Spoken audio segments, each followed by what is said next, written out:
जय हिंद दोस्तों, नमस्कार। मेरा नाम अंकित पाटीदार है। हम लोग सागर कोचिंग के ऑफिशियल यूट्यूब चैनल को आप लोग देख रहे हो। आज हम एक नई शुरुआत करने जा रहे हैं। इस नई शुरुआत के अंतर्गत मध्य प्रदेश सामान्य ज्ञान कंप्लीट होगा। आपका सामान्य जीके, जिसको आप कहते हो मध्य प्रदेश का सामान्य परिचय, से हम शुरुआत करेंगे। यह मध्य प्रदेश सामान्य ज्ञान जो टॉपिक हमने लिया है या सब्जेक्ट लिया है, ये मध्य प्रदेश की जितनी भी एग्ज़ाम्स हैं, आपकी जो भी स्टेट गवर्नमेंट द्वारा आयोजित की जाती, सभी एग्ज़ामों में कहीं ना कहीं अनिवार्य रूप से पूछा जाता है। तो ये जो टॉपिक आज हम पढ़ने जा रहे हैं, ये MPPSC, MPSI, MP पटवारी, कांस्टेबल सभी एग्ज़ामों के लिए कॉमन होगा आपका। क्लियर? तो आज से हम एक नई शुरुआत करेंगे, जिसके अंतर्गत मध्य प्रदेश का सामान्य परिचय से शुरुआत करेंगे। MP का 0 से हम उठाएंगे और इसको हम 100 तक ले जाएंगे। क्लियर? सभी टॉपिक आपको क्रमबद्ध तरीके से, चरणबद्ध तरीके से, यही हमारे ऑफिशियल यूट्यूब चैनल पर आपको कंटिन्यू मिलते रहेंगे। तो मैं ज़्यादा समय न लेते हुए आप लोगों का डायरेक्ट स्टार्ट करता हूँ मध्य प्रदेश का सामान्य परिचय। काफ़ी आप लोगों ने मध्य प्रदेश का सामान्य परिचय बहुत सारों ने पढ़ा भी होगा और बहुत सारे लोगों के लिए नया भी होगा। क्लियर? बहुत सारे नए फैक्ट भी होंगे इसमें और बहुत सारी नई नई चीज़ें भी आपको सुनने को मिलेंगी। ठीक है, तो आज शुरुआत करते हैं मध्य प्रदेश का सामान्य परिचय से। सबसे पहले हम बात करेंगे मध्य प्रदेश के उपनामों की। किसकी बात करेंगे? उपनामों की। क्योंकि प्राचीन काल से ही मध्य प्रदेश को अनेक छोटे छोटे उपनामों से या बड़े बड़े उपनामों से पुकारा गया समय समय पर। क्लियर? इन्हीं मध्य प्रदेश के उपनामों में अगर हम बात करें तो मध्य प्रदेश को प्राचीन काल में आप लोगों ने देखा होगा, मध्य प्रदेश को प्राचीन काल में आर्य या ऋग्वेदिक के समय आर्यावर्त का भी कुछ हिस्सा माना गया था, या मध्य प्रदेश का कुछ भाग आर्यावर्त के अंतर्गत भी आता था। क्लियर? इसके अलावा अन्य नामों की मैं बात करूं, मध्य प्रदेश के अन्य नामों की मैं बात करूं तो आप लोगों को पता होगा सोया प्रदेश, अर्थात सोयाबीन के उत्पादन के कारण मध्य प्रदेश को क्या कहते हैं? हम सोया प्रदेश कहते हैं। अर्थात भारत में, संपूर्ण भारत में सर्वाधिक सोयाबीन का उत्पादन कहाँ होता है? मध्य प्रदेश में। इसी कारण मध्य प्रदेश को क्या कहते हैं? हम सोया प्रदेश भी कहते हैं। आप लोगों से सभी से निवेदन है कि कृपया कॉपी पेन अपने साथ में रखें, ताकि जो भी मैं फैक्ट लिखवाते जा रहा हूँ, क्लियर, उसको साथ में नोट करते जाए। बाद में ये मिठा दूंगा मैं। तो पहला नाम आपको समझ में आया होगा कि मध्य प्रदेश में सोयाबीन के उत्पादन के कारण मध्य प्रदेश को सोया प्रदेश भी कहा जाता है। और अन्य नामों की मैं बात करूं तो मध्य प्रदेश को टाइगर स्टेट भी कहा जाता है। क्या कहा जाता है? टाइगर स्टेट भी कहा जाता है। अर्थात संपूर्ण भारत में सर्वाधिक बाघों की संख्या या टाइगरों की संख्या कहाँ पाई जाती है? मध्य प्रदेश में। इसलिए मध्य प्रदेश को हम क्या कहते हैं? टाइगर स्टेट भी कहते हैं। आप लोगों ने देखा होगा, प्रति 4 वर्षों में बाघ जनगणना होती है। क्लियर? बाघ जनगणना होती है, उसमें जो आंकड़े दिए जाते हैं, क्लियर, उसी के आधार पर निर्धारण किया जाता है किस राज्य में कितने बाघों की संख्या है। क्लियर? तो याद रखना, वर्तमान में मध्य प्रदेश में 526 बाघ पाए जाते हैं और ये संपूर्ण भारत में किसी भी राज्य में पाए जाने वाले बाघों की संख्या में सर्वाधिक है। इसलिए मध्य प्रदेश को हम टाइगर स्टेट या बाघ राज्य भी कहते हैं। अगला अन्य नामों की मैं बात करूं तो मध्य प्रदेश को हम नदियों का मायका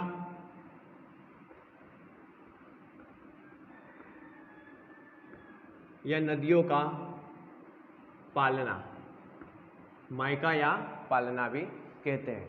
अर्थात संपूर्ण भारत में सर्वाधिक नदियां कहीं ना कहीं मध्य प्रदेश से होकर गुजरती या प्रवाहित होती है या उद्गम निकलती है। इसी कारण मध्य प्रदेश को नदियों का मायका या पालना भी कहा जाता है। कॉमन फैक्ट है, आप लोगों ने काफ़ी सुने होंगे, काफ़ी इन चीज़ों को पढ़ा होगा। तो ये थोड़ी बहुत मैंने मध्य प्रदेश के उपनामों की चर्चा की है, ज़्यादा पर मैं नहीं जा रहा हूँ, क्योंकि प्राचीन समय से मध्य प्रदेश भारत के एकदम बीचों बीच अवस्थित है या स्थित है। इसी कारण मध्य प्रदेश को हृदय प्रदेश भी कहा जाता है। आप लोगों ने सुना होगा, हृदय प्रदेश भी कहा जाता है, ताकि मध्य प्रदेश भारत के बीचों बीच स्थित होने के कारण मध्य प्रदेश को किस उपनाम से जाना जाता है?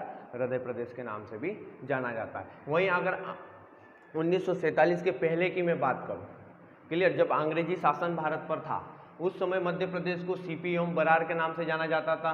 ये वाला क्षेत्र CP बरार कहलाता था। नागपुर आपका महाराष्ट्र का भी कुछ क्षेत्र आ जाएगा, संपूर्ण छत्तीसगढ़ का भी क्षेत्र आ जाएगा, संपूर्ण मिलकर CP बरार का क्षेत्र कहलाता था। क्लियर हुआ? तो उस समय प्राचीन काल से ही मध्य प्रदेश को मैंने कहा कि अनेक उपनामों से जाना जाता था और अभी वर्तमान तक मध्य प्रदेश को मध्य प्रदेश नाम से जाना जा रहा है। अब सबसे पहले हम मध्य प्रदेश के सामान्य परिचय के अंतर्गत एक एक फैक्टर देखते जाएंगे और इसी के अंतर्गत आप लोगों को हर फैक्टर नोट करते जाना है। सबसे पहला फैक्ट होगा आपका मध्य प्रदेश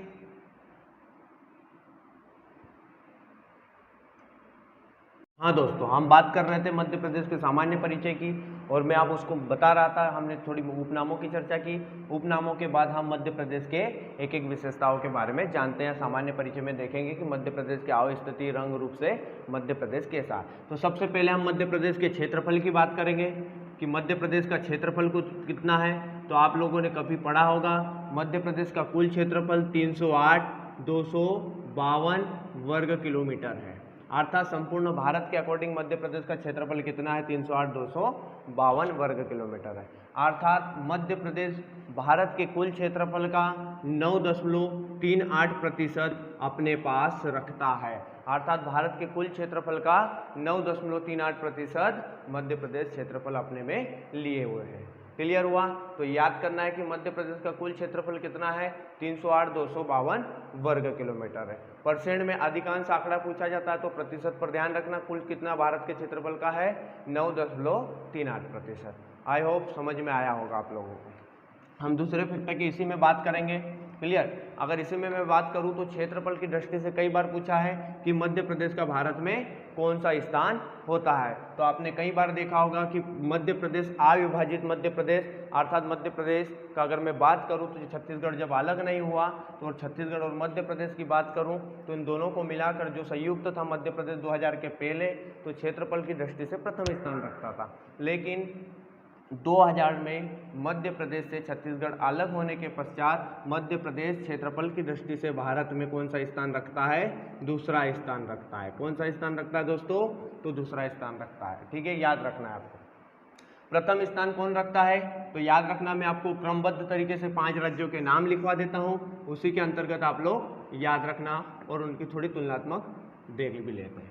क्लियर? सबसे पहला स्थान आपका आएगा राजस्थान का, अर्थात सर्वाधिक क्षेत्रफल वाला राज्य कौन सा है आपका? राजस्थान है, प्रथम स्थान पर है। दूसरा स्थान आपके मध्य प्रदेश का आएगा। क्लियर? तीसरा स्थान महाराष्ट्र का आएगा और चौथा स्थान उत्तर प्रदेश का आएगा। क्लियर? तो ये क्रमबद्ध तरीके से आपको 4 राज्य तो कम से कम याद होना ही चाहिए। क्षेत्रफल की दृष्टि से किसी भी एग्जाम की दृष्टि से ये मायने रखता है या बहुत इंपॉर्टेंट है। क्लियर? तो क्षेत्रफल में सर्वाधिक क्षेत्रफल वाला राज्य भारत का कौन सा है? तो राजस्थान आप लोगों को बताना है। दूसरा स्थान किसका आएगा? तो मध्य प्रदेश का बताना है। तीसरा स्थान किसका आएगा? तो महाराष्ट्र का बताना है। और चौथा स्थान किसका आएगा? तो उत्तर प्रदेश का आप लोगों को बताना है। तो क्षेत्रफल के अंतर्गत हमने 3 चीजें देखी। एक तो मध्य प्रदेश का क्षेत्रफल कितना है, दूसरा भारत के अकॉर्डिंग उसका कितना परसेंट है, तीसरा स्थान मध्य प्रदेश का कौन सा है। तो हमने 4 राज्य देखे जो सर्वाधिक क्षेत्रफल वाले हैं। उम्मीद करता हूं आप लोगों को समझ में आया होगा। अगले फैक्टर की बात करते हैं, मध्य प्रदेश की जनसंख्या या 2011 की जनसंख्या के अकॉर्डिंग ये आंकड़ा हम देखने जा रहे हैं। क्लियर? वर्तमान में तो ज़्यादा है, लेकिन हम किसके अकॉर्डिंग देख रहे हैं? क्योंकि जो जनगणना प्रति 10 वर्षों में होती है, तो अंतिम बार जनगणना 2011 में हुई थी, उसी के अकॉर्डिंग हम आंकड़ा देखेंगे। तो 2011 की जनसंख्या के अनुसार मैं अगर पूछ लूँ या एग्जाम में आपको पूछा जाए कि मध्य प्रदेश की कुल जनसंख्या कितनी थी, तो आप लोगों को बताना है 7,26,26,809 थी। कितनी थी? 7,26,26,809, अर्थात 7,26,26,809 थी। क्लियर हुआ? जो भारत की कुल जनसंख्या के अगर अकॉर्डिंग देखे जाएं तो ये आंकड़ा बनता है 5.99%, अर्थात लगभग हम इसको 6% बता सकते हैं। आपको पूछ ले कि मध्य प्रदेश की जनसंख्या भारत की जनसंख्या का कितना प्रतिशत है, तो लगभग ऑप्शन में 6 आए तो 6 लगाना है, 6 नहीं आए तो 6 से थोड़ा सा कम 5.99% आपको लगा के आना है। क्लियर? अब इसी में हम वही सेम बात करेंगे कि जनसंख्या की दृष्टि से मध्य प्रदेश का भारत में कौन सा स्थान है। क्लियर? तो जनसंख्या की दृष्टि से मध्य प्रदेश का भारत में आप लोगों को पता होगा 2011 की जनगणना के अकॉर्डिंग अगर मैं बात करूं तो 6ठा स्थान था। कौन सा स्थान था? 6ठा स्थान था। क्लियर हुआ। अब इसी में हम बात करते हैं कि वर्तमान में मध्य प्रदेश का जनसंख्या की दृष्टि से 5वां स्थान है, लेकिन 2011 के अकॉर्डिंग आपको अगर पूछा जाए तो आपको कौन सा स्थान बताना है, छठा बताना है दोस्तों। क्लियर, ऐसा क्यों, मैं आपको थोड़ा सा विस्तृत बताता हूँ। क्या कि जनगणना प्रति 10 वर्षों में होती है। कितने वर्षों में होती है, 10 वर्षों में होती है। तो अंतिम जनगणना 2011 में आई थी। क्लियर, और 2011 के आंकड़ों के अनुसार सर्वाधिक जनसंख्या वाला राज्य है आपका यूपी। कौन सा है, यूपी। लगभग मैं ये बोल सकता हूँ 19 करोड़ 98 लाख के समथिंग इसकी जनसंख्या थी, अर्थात मोटा मैं 20 करोड़ जनसंख्या बोल सकता हूँ। क्लियर, उसके बाद में आपका था महाराष्ट्र। कौन सा था, महाराष्ट्र दूसरे स्थान पर। तीसरा आपका था महाराष्ट्र के बाद में आपका आएगा बिहार। कौन सा आएगा, बिहार। इस टाइप से क्रमबद्ध तरीके से 4-5 राज्य आपको देखना पड़ेंगे। तो सबसे पहला यूपी, सेकंड महाराष्ट्र, तीसरा बिहार और चौथा हम बात करेंगे यहाँ पर पश्चिम बंगाल।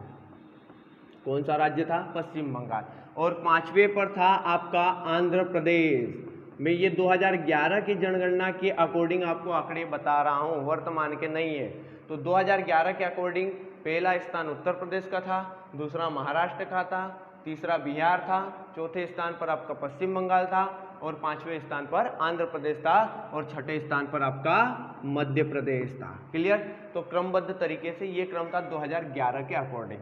क्लियर, लेकिन क्या हुआ कि 2013 को आप लोगों को पता होगा, सन 2013 को आंध्र प्रदेश से तेलंगाना नामक एक नया राज्य बना दिया गया, जिसके परिणाम स्वरूप आधी जनसंख्या आंध्र प्रदेश की किस में चली गई, तेलंगाना में चली गई और तेलंगाना की जनसंख्या में कमी होकर मध्य प्रदेश छठे से 5वें स्थान पर आ गया। इसी प्रकार हम कहते हैं कि वर्तमान में मध्य प्रदेश की जनसंख्या की दृष्टि से कौन सा स्थान है, तो 5वां स्थान है।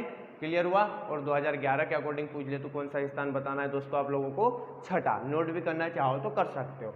2011 की जनसंख्या के अकॉर्डिंग छठा। क्लियर, और वर्तमान में 5वां स्थान आएगा। क्लियर, प्रथम स्थान किसका है, यूपी का, द्वितीय किसका है, महाराष्ट्र का, तृतीय किसका है, बिहार का और चतुर्थ पश्चिम बंगाल, और आपका 5वां स्थान किसका होगा वर्तमान में, मध्य प्रदेश का। उम्मीद करता हूँ आप लोगों को ये चीज़ें समझ में आई होगी। अर्थात हमने 3 चीज़ें यहाँ पर आप लोगों को बताई या देख चुके हैं। जनसंख्या के या 2011 की जनसंख्या के अकॉर्डिंग मैं बात करूँ तो सर्वाधिक जनसंख्या किस राज्य की है, उत्तर प्रदेश की, और मध्य प्रदेश की कितनी है, 7, 26, 26, 809 है। क्लियर, कितना परसेंट है, 5.99%, लगभग 6%। और स्थान कौन सा है 2011 के अकॉर्डिंग, छठा। क्लियर, समझ में आया। अब हम बात करेंगे मध्य प्रदेश की स्थिति या अवस्थिति के बारे में कि मध्य प्रदेश अगर देखा जाए तो संपूर्ण विश्व पर या संपूर्ण ग्लोब पर क्या स्थिति रखता है। क्लियर हुआ, और भारत में कौन सी स्थिति रखता है। क्लियर, तो इसी को हम देखने जाएंगे। तो आपका अगला होगा मध्य प्रदेश की अवस्थिति या स्थिति। क्लियर, तो आप लोगों ने कॉमन लाइन पढ़ी होगी या हमेशा सुनते हो कि मध्य प्रदेश अक्षांश की दृष्टि से, ऐसा सुना होगा, अक्षांश की दृष्टि से उत्तरी गोलार्ध में स्थित है। वही देशांतर की दृष्टि से आप लोगों ने सुना होगा कि मध्य प्रदेश अक्षांश की दृष्टि से उत्तरी गोलार्ध में स्थित है। कौन से गोलार्ध में, उत्तरी गोलार्ध में। वहीं आप लोग देखते होंगे कि देशांतर की दृष्टि से मध्य प्रदेश किस गोलार्ध में स्थित है, तो याद आता होगा पूर्वी गोलार्ध। क्या आता होगा, पूर्वी गोलार्ध। तो अब ये क्या होता है, मैं थोड़ा सा इस पर चर्चा कर लूँ, फिर हम आगे बढ़ेंगे। तो याद रखना, पृथ्वी पर जो काल्पनिक रेखाएं खींची गई है, आप लोगों ने कई बार नाम सुना होगा, अर्थात पृथ्वी पर पश्चिम से पूर्व की ओर जो काल्पनिक रेखाएं खींची गई है उन्हें हम अक्षांश रेखा कहते हैं। और पृथ्वी के बीचों बीच से गुजरने वाली जो मेन रेखा होती है उसको हम कहते हैं 0 डिग्री अक्षांश या भूमध्य रेखा, जो पृथ्वी को 2 बराबर भागों में बांट रही है या विभाजित कर रही है। क्लियर, इसी 0 डिग्री अक्षांश रेखा के उत्तर में उत्तरी गोलार्ध स्थित होता है और दक्षिण में दक्षिणी गोलार्ध स्थित होता है। क्लियर, तो इसी प्रकार अगर हम ग्लोब पर भारत की स्थिति के अकॉर्डिंग भी देखें या मध्य प्रदेश की भी देखें तो संपूर्ण भारत अक्षांश रेखा है 0 डिग्री अक्षांश रेखा के ठीक कहाँ स्थित है, उत्तर में स्थित है। क्लियर, तो भारत उत्तर में स्थित है तो लाजमी है कि भारत में ही आपका मध्य प्रदेश है, तो मध्य प्रदेश की स्थिति भी कहाँ होगी, आपकी उत्तर में होगी। क्लियर, मैं अक्षांश रेखाओं पर चर्चा ज़्यादा नहीं कर रहा हूँ, क्योंकि ये जियोग्राफी का टॉपिक है और बहुत लंबा टॉपिक है। क्लियर? बहुत ही जल्दी आपको इसका वीडियो भी विस्तृत रूप से मिलेगा, संपूर्ण उसमें एनालिसिस होगा कि अक्षांश का नाम अक्षांश क्यों रखा गया, इन रेखाओं की मनुष्य को आवश्यकता क्यों पड़ी, क्योंकि ये सभी काल्पनिक रेखाएं। अक्षांश और देशांतर कैसी रेखाएं हैं बच्चों? काल्पनिक रेखाएं। क्लियर हुआ? तो इन रेखाओं की आवश्यकता हमें क्यों महसूस हुई और इन्हें ग्लोब या मानचित्रों पर क्यों खींचा गया। क्लियर? तो अभी मैं बात करता हूं अपने टॉपिक की। तो मध्य प्रदेश अक्षांश की दृष्टि से उत्तरी गोलार्ध में स्थित है। तो समझ में आया होगा कि जो पृथ्वी पर पश्चिम से पूर्व की ओर जो काल्पनिक रेखाएं खींची गई है, क्षैतिज काल्पनिक रेखाएं खींची गई है, उन्हें हम अक्षांश कहते हैं। क्लियर? और 0 डिग्री अक्षांश रेखा जो पृथ्वी को 2 बराबर भागों में बांट रही है, इसके उत्तर में उत्तरी गोलार्ध और दक्षिण में दक्षिणी गोलार्ध स्थित होता है। क्लियर? तो इसी उत्तरी गोलार्ध में भारत स्थित है और भारत में आपका मध्य प्रदेश। तो अक्षांश की दृष्टि से मध्य प्रदेश की स्थिति देखें तो किस गोलार्ध में आ जाती है? उत्तरी गोलार्ध में आ जाती है। क्लियर हुआ? इसी में मैं बात करूंगा देशांतर की दृष्टि से। तो आप लोग दोस्तों जानते होंगे कि ग्लोब पर ऊर्ध्वाधर उत्तर से दक्षिण की ओर खींची गई रेखाओं को हम क्या कहते हैं? देशांतर रेखाएं कहते हैं। अर्थात सामान्य भाषा में कह सकते हैं कि ग्लोब पर खड़ी खींची गई लाइनों को भी हम क्या कह सकते हैं? देशांतर रेखाएं कहते हैं। क्लियर? क्या कहते हैं? देशांतर रेखाएं कहते हैं। उसी के प्रकार अक्षांश को जैसे हमने एक मेन अक्षांश रेखा जो पृथ्वी को 2 बराबर भागों में बांट रही 0 डिग्री अक्षांश नाम दिया, उसी प्रकार पृथ्वी को 2 बराबर भागों में बांटने वाली देशांतर रेखा को हमने 0 डिग्री देशांतर रेखा नाम दिया। क्या दिया? देशांतर रेखा नाम दिया। 0 डिग्री देशांतर रेखा के पूर्व में जितने भी देश है वो पूर्वी गोलार्ध के देश कहलाएंगे। किसके कहलाएंगे? पूर्वी गोलार्ध के कहलाएंगे दोस्तों। क्लियर? और 0 डिग्री के पश्चिम में जितने भी देश है वो सब पश्चिमी गोलार्ध के देश कहलाएंगे। आप लोगों ने मानचित्र या ग्लोब पर देखा होगा तो देखने पर पता चलता है कि 0 डिग्री के पूर्व में भारत स्थित है और सीधी सी बात है कि भारत अगर पूर्व में स्थित है तो मध्य प्रदेश भी की अवस्थिति या स्थिति पूर्वी गोलार्ध ही होगी। तो एक चीज समझ में आई कि मध्य प्रदेश अक्षांश की दृष्टि से किस गोलार्ध में स्थित है? उत्तरी गोलार्ध में। और देशांतर की दृष्टि से किस गोलार्ध में स्थित है? तो पूर्वी गोलार्ध में स्थित है। क्लियर हुआ? उम्मीद करता हूं आप लोगों को समझ में आया होगा। अब इसी में हम बात करते हैं अवस्थिति में। हमने 2 चीजें तो देख ली है कि मध्य प्रदेश अक्षांश की दृष्टि से उत्तरी गोलार्ध और देशांतर की दृष्टि से पूर्वी गोलार्ध का देश है या एक राज्य है। क्लियर हुआ? इसी में हम बात करते हैं कि मध्य प्रदेश का उत्तरी अक्षांश कितना है। क्लियर? तो उत्तरी अक्षांश में मैं बात करूं तो यहां पर लिख देता हूं थोड़ा सा, मध्य प्रदेश का उत्तरी अक्षांश कितना है और आपको बता देता हूं। तो याद रखना दोस्तों, मध्य प्रदेश का उत्तरी अक्षांश 21 डिग्री 6 से प्रारंभ होकर 26 डिग्री 30 तक है। कहां से? 21 डिग्री यहां से जो रेखा गुजरेगी वो कौन सी अक्षांश रेखा होगी? 21 डिग्री अक्षांश रेखा होगी। 21.6 डिग्री अक्षांश रेखा होगी। जैसे उत्तर में बढ़ते बढ़ते चले जाएंगे अक्षांश रेखाओं की संख्या बढ़ती जाएगी। 21 से 22, 22 के बाद 23, 23 के बाद 24, ऐसे करके अंतिम जो अक्षांश रेखा होगी जो भारत मध्य प्रदेश के उत्तरी भाग को मिला या उत्तरी भागों से होकर गुजरती है उसका नाम होगा आपका 26 डिग्री अक्षांश रेखा। क्या नाम होगा? 26 डिग्री अक्षांश रेखा। क्लियर? तो इसी टाइप से मध्य प्रदेश से आपको पूछ भी ले कितने अक्षांश रेखाएं होकर गुजर रही, तो इस टाइप से आप बना भी सकते हो या उसमें से माइनस करके बता भी सकते हो। क्लियर? तो 26 में से 21 माइनस करोगे तो कितना हुआ? 5। अर्थात सामान्य रूप से कह सकते हो आपको पूछ भी ले कि मध्य प्रदेश से कितनी अक्षांश रेखाएं होकर गुजरती है तो आप उनकी एक निश्चित संख्या भी बता सकते हो कि मध्य प्रदेश से 5 अक्षांश रेखाएं होकर गुजरती है। क्लियर? तो 21वीं जो अक्षांश रेखा है जहां से मध्य प्रदेश चालू होता है तो ये मध्य प्रदेश के दक्षिणी भाग से होकर गुजरती है। किस भाग से? दक्षिणी। क्या होता है दोस्तों? सीधी सी बात, ये पृथ्वी गोल है, ये हमने बीचों बीच से 0 डिग्री अक्षांश रेखा खींच दी। क्लियर? तो उत्तर में जाएंगे तो 0 के बाद में 1 डिग्री 2 डिग्री इस टाइप से यहाँ तक कितनी अक्षांश रेखाएं खींची गई है? ध्रुवों तक 90 डिग्री। उसी टाइप से दक्षिण में भी कितनी अक्षांश रेखाएं खींची गई है? तो 90।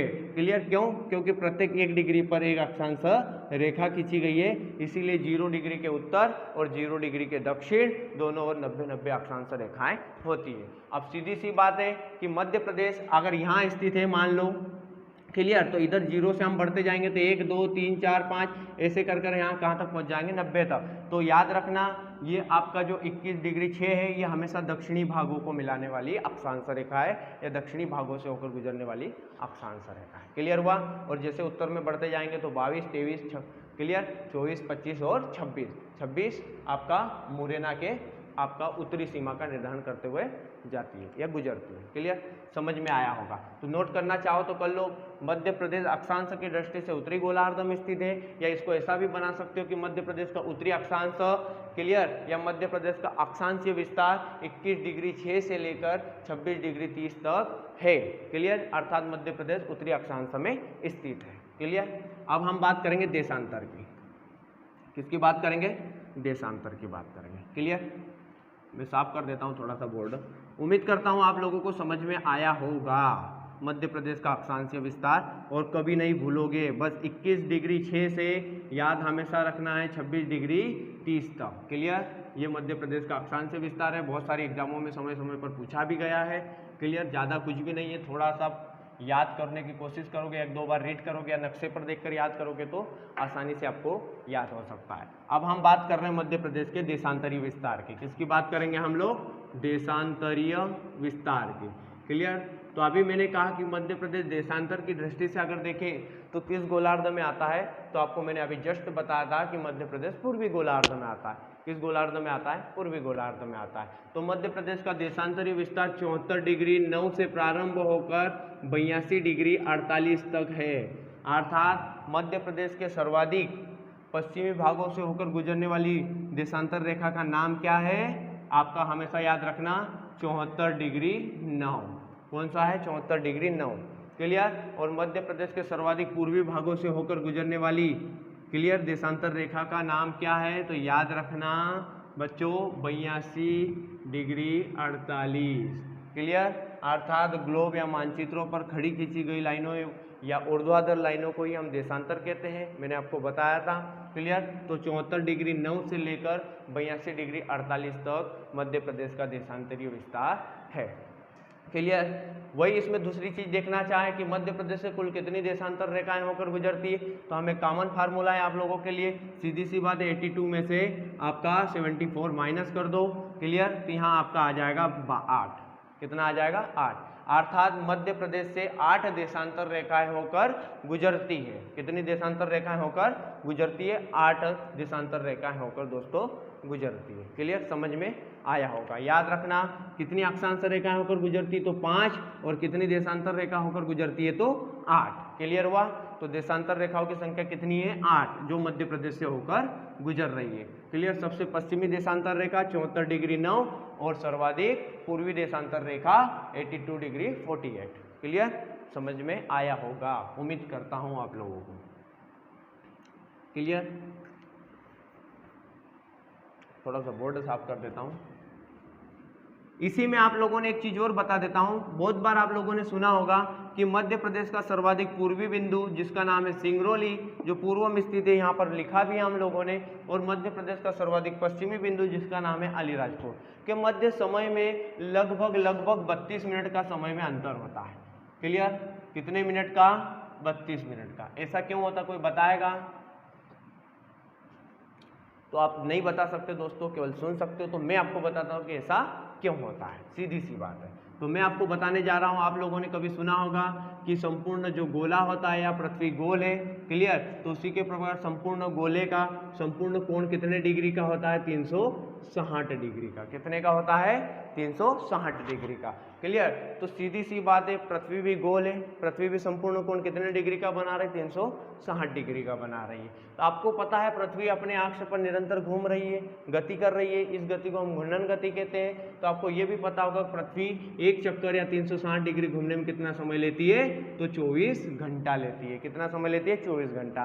क्लियर, तो यहाँ घंटे में है या डिग्री में हमें कन्वर्ट करना है सिलेक्ट, तो इसको हम घंटों को किस में बदल लेंगे? मिनट में। तो 24 घंटों में दोस्तों याद रखना 1440 मिनट होते हैं। कितने होते हैं? 1440 मिनट। तो पृथ्वी 24 घंटों में 360 डिग्री घूम रही है, या 360 डिग्री घूमने में पृथ्वी 24 घंटे लगा रही है, तो सीधी सी बात है, मैं ये भी कह सकता हूँ कि 360 डिग्री घूमने में पृथ्वी 1440 मिनट लगा रही है। अगर मिनट में हमने कन्वर्ट कर लिया तो मिनट में हम पढ़ेंगे। तो पृथ्वी 360 डिग्री घूमने में 1440 मिनट ले रही है, तो सीधी सी बात है कि 1 डिग्री पृथ्वी घूमने में कितना मिनट लेगी? क्लियर। 1 डिग्री पृथ्वी घूमने में कितना मिनट लेगी, तो 0 से 0 गया, 36 चौक 144 अर्थात 4 मिनट लेगी। अर्थात 360 डिग्री घूमने में जो पृथ्वी 1440 मिनट ले रही थी, तो क्लियर 1 डिग्री घूमने में कितना समय लेगी, 4 मिनट लेगी। अर्थात एक देशांतर, अगर 0 देशांतर से 1 देशांतर तक गए तो समय में कितना अंतर आएगा दोस्तों, 4 मिनट का आएगा। कितना आएगा, 0 से 1 डिग्री देशांतर तक जाते हैं तो समय में कितना अंतर आता है, 4 मिनट का अंतर आता है। इसीलिए मैंने कहा तो मध्य प्रदेश से कितनी देशांतर रेखाएं होकर गुजरती, 8 गुजरती है। तो 1 डिग्री से दूसरी डिग्री तक या एक देशांतर से दूसरी देशांतर तक जाने में समय में कितना अंतर आ रहा है, 4 मिनट का आ रहा है। तो सीधी सी बात है 8 डिग्री क्रॉस करने में कितना आएगा, तो हम डायरेक्ट इसमें क्या कर देंगे, 4 का गुणा कर देंगे। क्लियर हुआ। तो 8 चौक 32, क्लियर। ये लगभग 34 मिनट होता है। एग्जिट आपका आंसर क्या होगा, 34 मिनट होता है। कि मध्य प्रदेश का सर्वाधिक पूर्वी बिंदु सिंगरौली और सर्वाधिक पश्चिमी बिंदु अलीराजपुर के मध्य समय में कितना अंतर होता है, तो 34 मिनट 34 मिनट का अंतर होता है दोस्तों। क्लियर। लेकिन ये हमने 32 ही क्यों बताया, क्योंकि ये जो पॉइंट में जो राशि होती है, क्लियर, या 74 डिग्री 9, ये जो पॉइंट में 9 है, क्लियर, इसके बाद 80 डिग्री 48, तो इनको हमने जोड़ा नहीं है। क्लियर। अगर इसको मैं इसमें से माइनस करूंगा तो लगभग ये आधी डिग्री ये भी निकल आएगी। तो 1 डिग्री क्रॉस करने में 4 मिनट का समय लगता है, तो आधी डिग्री क्रॉस करने में करीबन आपको 2 मिनट का समय लगेगा। तो 2 इसमें और जुड़ जाएगा। और इस प्रकार मध्य प्रदेश का पूर्वी और पश्चिमी बिंदु जिसका नाम है अलीराजपुर और सिंगरौली के मध्य समय में कितना अंतर होता है, तो याद रखना 34 मिनट का अंतर होता है। नोट कर लेना, याद रखना आप लोग। क्लियर। कभी भी एग्जाम में पूछ ले कि मध्य प्रदेश के पूर्वी बिंदु और पश्चिमी बिंदु में समय में कितना अंतर होता है, तो याद रखना 34 मिनट का अंतर होता है। क्लियर। क्यों होता है, क्योंकि मध्य प्रदेश से 8 देशांतर रेखाएं होकर गुजरती है और एक देशांतर से दूसरी देशांतर तक हम जाते हैं तो समय में कितना अंतर आता है, 4 मिनट का आता है। अर्थात मैं ये कह सकता हूँ कि सूर्य पूर्व से उदित होता है, ये सूर्य से उदय होता है। तो सूर्य अगर सिंगरौली में, पूर्वी राज्य को या पूर्वी जिला कौन सा है, सिंगरौली, तो सूर्य की किरण अगर सिंगरौली में 5 बजे गिरती है तो आपका सीधी सी बात है कि अलीराजपुर में वो सूर्य की किरण कब गिरेगी या कब पड़ेगी, तो 34 मिनट बाद सूर्य यहाँ पर दिखाई देगा। क्लियर हुआ। तो 5:34 पर सूर्य कहाँ दिखाई देगा, अलीराजपुर में। तो मेरे को लगता है अक्षांश और देशांतर जो अवस्थिति देख रहे थे उसके अंतर्गत हमने बहुत सारे फैक्टर 3-4 आप लोगों को क्लियर करवाया है। उम्मीद करता हूँ समझ में आप लोगों को आया होगा। क्लियर। अगला फैक्टर या मध्य प्रदेश का हम सामान्य परिचय देख रहे हैं। अभी तक मध्य प्रदेश की अवस्थिति देखी, तो इस प्रकार से अगर मध्य प्रदेश की अवस्थिति देखें तो भारत के बीचों बीच में पड़ती है, नक्शे पर भी आप देख सकते हो। क्लियर। और उसका अक्षांश और देशांतरीय विस्तार भी आसानी से याद कर सकते हो, कोई ज़्यादा जटिल नहीं है और ज़्यादा कोई कठिन नहीं है। क्लियर। इसी में आगे हम बात करते हैं अब मध्य प्रदेश के पड़ोसी राज्यों की। तो आप लोगों ने कई बार पढ़ा होगा कि मध्य प्रदेश के साथ कितने भारत के राज्य अपनी सीमा साझा करते हैं या अपनी सीमा का निर्धारण करते हैं। तो दोस्तों आप लोगों ने कई बार पढ़ा होगा कि मध्य प्रदेश से कितने राज्य लगे हुए हैं या कितने पड़ोसी राज्यों की सीमा मध्य प्रदेश की सीमा को स्पर्श करती है या छूती है। तो आप लोगों ने पढ़ा होगा 5 राज्य। कितने राज्य, 5 राज्य। क्लियर। उत्तर में आपका उत्तर प्रदेश आएगा। क्लियर हुआ। उत्तर में कौन सा राज्य मध्य प्रदेश को छूता है, तो उत्तर प्रदेश स्थित है। या मध्य प्रदेश के उत्तर में क्या स्थित है, तो याद रखना उत्तर प्रदेश स्थित है। क्लियर। उसी टाइप मध्य प्रदेश के दक्षिण में क्या स्थित है, तो याद रखना महाराष्ट्र आ जाएगा। क्या आ जाएगा, महाराष्ट्र आ जाएगा। याद रखना उत्तर में यूपी, दक्षिण में एमएच महाराष्ट्र। क्लियर हुआ। पूर्व में छत्तीसगढ़। क्लियर। पूर्व में छत्तीसगढ़ आएगा दोस्तों। वहीं पश्चिम में गुजरात, और ये पश्चिम और ये उत्तर और इसके बीच की सीमा कहलाती है उत्तर पश्चिम। तो उत्तर पश्चिम में आपका आ जाएगा राजस्थान दोस्तों। क्या आ जाएगा, राजस्थान। तो इसी प्रकार से मध्य प्रदेश से भारत के 5 राज्य आपस में सीमा बनाते हैं या 5 राज्यों की सीमा मध्य प्रदेश की सीमा को छूती है या स्पर्श करती है।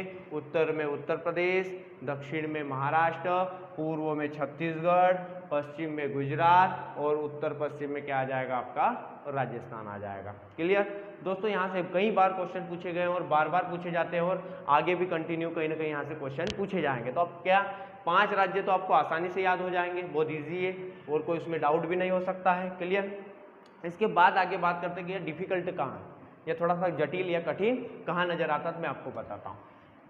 आपको पूछ ले कि मध्य प्रदेश की राज्य की सीमा किस राज्य की सीमा से सर्वाधिक छूती है या बनती है या स्पर्श करती है, तो आप लोग हमेशा बताते हो उत्तर प्रदेश। तो जी हाँ दोस्तों, एकदम सही है कि आपके सर्वाधिक मध्य प्रदेश की सीमा किस राज्य के साथ बनती है, तो उत्तर प्रदेश के साथ। याद रखना है आप लोगों को। क्लियर, और आप लोगों को पूछ ले कि मध्य प्रदेश सर्वाधिक कम सीमा किस राज्य के साथ बनाता है, तो गुजरात के साथ। गुजरात के साथ मध्य प्रदेश की सीमा सबसे कम बनती है। तो मध्य प्रदेश की सर्वाधिक सीमा किसको छूती है, उत्तर प्रदेश को, और मध्य प्रदेश की सबसे कम सीमा किसको छूती है, तो गुजरात राज्य को छूती है। 2 ये फैक्ट हो गए, 5 राज्य छूते हैं। क्लियर, उत्तर में उत्तर प्रदेश जो मध्य प्रदेश के साथ सर्वाधिक सीमा का निर्धारण भी करता है, यहाँ तक सिंगरौली तक आ जाएगा, यहाँ से लेकर यहाँ सिंगरौली तक आ जाएगा।